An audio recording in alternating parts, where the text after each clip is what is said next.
হুগলি ব্রিজে একটা ঘটনা ঘটেছে। হ্যাঁ, কি ঘটনা? তৃণমূলের মন্ত্রী বনাম বিজেপির সাংসদ। কেন এই কথা বলছি ছবিটা দেখলেই বুঝতে পারবেন।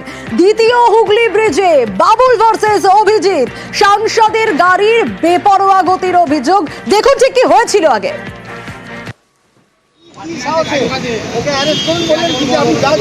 বাবুল দাদার গাড়িতে নাম্বার প্লেট কোথায়? গাড়ির নাম্বার প্লেট কোথায়?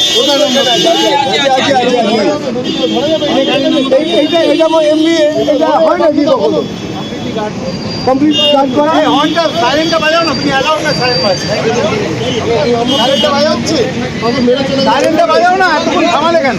না বাজাও না সাইরেন, তুমি এখন বাজাচ্ছ না, ভয় দিচ্ছেন, উনি ভেতরে বসে আছেন। আমার বাবা মা তুলে গালাগালি কেন দেবে?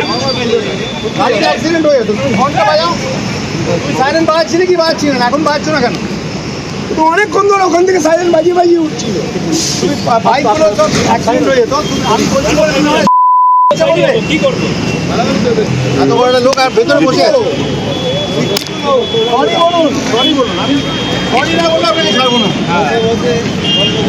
সরি বললে ছাড়বো, আপনি সরি বলুন, আমি কিচ্ছু করছি না। আপনার এখানে সব লোক আছে, কিছু করছি, আপনি বলেছেন সরি বলুন। भाई साहब समझाओ इनको सॉरी बोले। किसको बोल रहा है कि अरेस्ट करो? किस चीज लिए अरेस्ट करने के लिए बोला बताओ तो। ए गाड़ी मेरा साइड करो, गाड़ी साइड करो। अरे अरेस्ट करो बोलते, किसको अरेस्ट करो?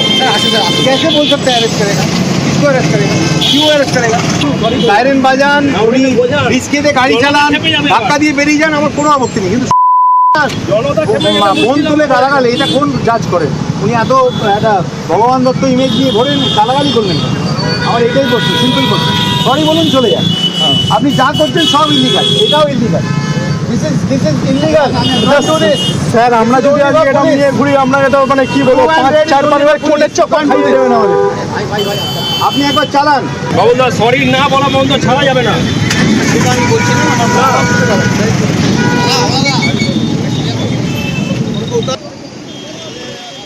ঠিক কি ঘটেছে আরো ডিটেল দেবাশিস জানাতে পারবে। দেবাশিস, যা বুঝলাম সাংসদের গাড়ি বেপরোয়া গতিতে ছিল এমনটাই অভিযোগ, আর প্রতিবাদ করেছেন বলে বাবুলকে কুকথার অভিযোগও রয়েছে।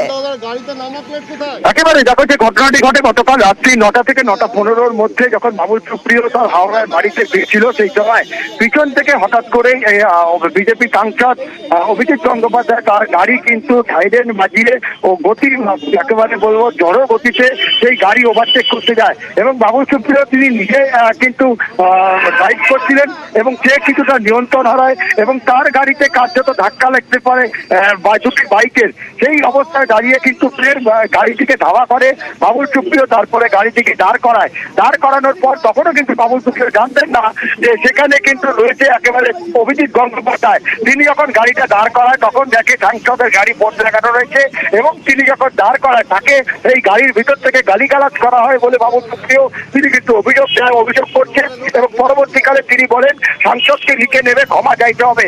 দীর্ঘক্ষণ বাকবিতণ্ডার পর অবশেষে ঘটনাস্থলে এসে পৌঁছায় পুলিশ। পরবর্তীকালে বাবুল সুপ্রিয় যেহেতু রাস্তা জ্যাম হচ্ছিল, সেই কারণে তিনি দাবি করেন যে রাস্তা জ্যাম হচ্ছিল, সেই কারণে তিনি তার বাড়ি চলে আসেন, এবং পরবর্তীকালে শিবপুর থানায় আরো একটি অভিযোগ ওঠে যে বাবুল সুপ্রিয়কে ডেকে নেওয়ার হুমকি পর্যন্ত দেয় গাড়িতে বসেই সাংসদ অভিজিৎ গঙ্গোপাধ্যায়, এবং সেই মর্মেই কিন্তু শিবপুর থানায় একটি লিখিত অভিযোগ দায়ের করেছে বাবুল সুপ্রিয়।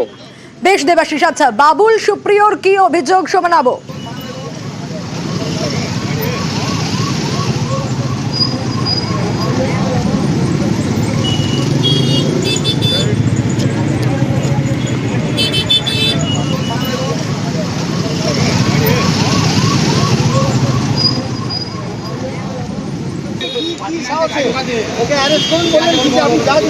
বাবুল দাদার গাড়িতে নাম্বার প্লেট কোথায়? গাড়ির নাম্বার প্লেট কোথায়?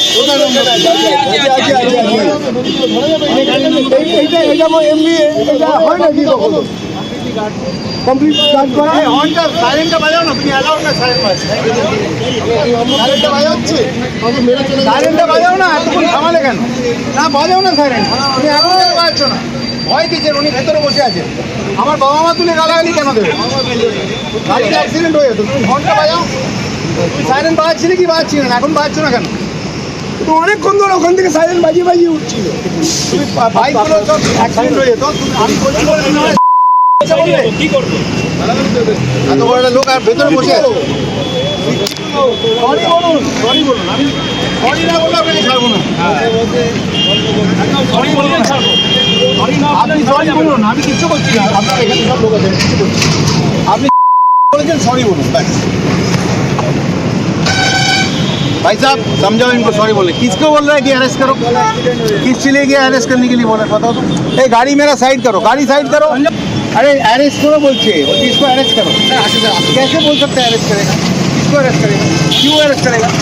सायरन বাজান, উনি রিস্কেতে গাড়ি চালান, ধাক্কা দিয়ে বেরিয়ে যান, আমার কোনো আপত্তি নেই, কিন্তু জনতা খেপে গেলে মন তুলে গালাগালি এটা কোন জাজ করে? উনি এত একটা ভগবান দত্ত ইমেজ নিয়ে ধরেন গালাগালি করলেন না। আমার এটাই করছে, সিম্পল করছে। সরি বলুন, চলে যান। আপনি যা করছেন সব ইলিগাল, এটাও illegal. This is illegal. Sir আমরা যদি আজকে এটা নিয়ে ঘুরি আপনাকে তো মানে কি বলবো 5-4 বার কোর্টের চক্কর খাইয়ে দেবেন আমাদের। আপনি একবার চালান। বাবুদা সরি না বলা বন্ধ ছাড়া যাবে না। সেটা আমি বলছি না,